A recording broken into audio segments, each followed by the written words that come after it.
Welcome to Spirit Shack. This is the Para4ce Shadow Master. So this is very unique in that it detects shadows, well, changes in light levels, should I say. So it's different from a PIR motion sensor because this checks for light changes. So basically, just the shadow of an object would trigger this, whereas with the PIR motion sensor, you need an actual object, where just the shadow of an object would trigger this one. And as far as I'm aware, there's no other devices out there with this type of sensor. So yeah, it's extremely sensitive. You've got the adjustment knob to turn it up and down, on-off button here, light when it's triggered, and also it makes an audible sound.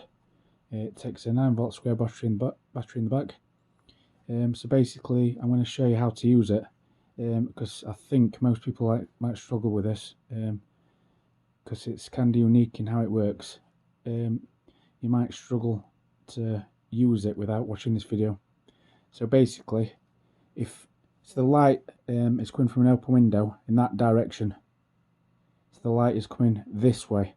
So when I put my hand, the shadow is going to be over here in front of my hand. So the sensor's here and points this way. So basically, because of where the light is, if I put my hand here, the shadow is going to be over here, and we should be able to trigger it. I've just tested it, and yeah, it does that. But the shadow is so faint, I can only just make it out, so you probably not even see the shadow on camera. But it's that sensitive. I'll just show you. Right. So first, you turn it on. Turn it all the way anti-clockwise, right, and then you need to turn it clockwise until the light goes off. There.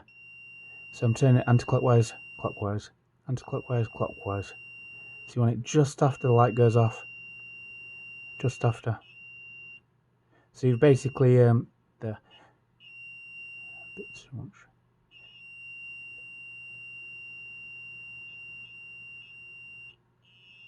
The closer you can get it, the more sensitive it'll be to changes. There we go. So basically, if it gets any darker, well, sorry, it went forward a bit camera there.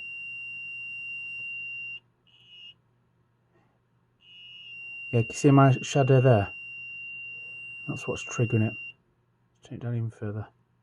Right, so basically, if it gets any darker in front of the light sensor, it will go off. So if I move my hand, see, if you can just see the shadow just in front of the meter. Turn a bit of that. Yeah, because it's the sun at the light, and it's getting darker at the moment. Yeah, it's basically as soon as the light level drops in front of it, it triggers. So that's how it works. So if a shadow moves in front of it, it'll trigger. Hope that makes sense. If you want one of these, I'll leave a link in the video description, and thanks for watching.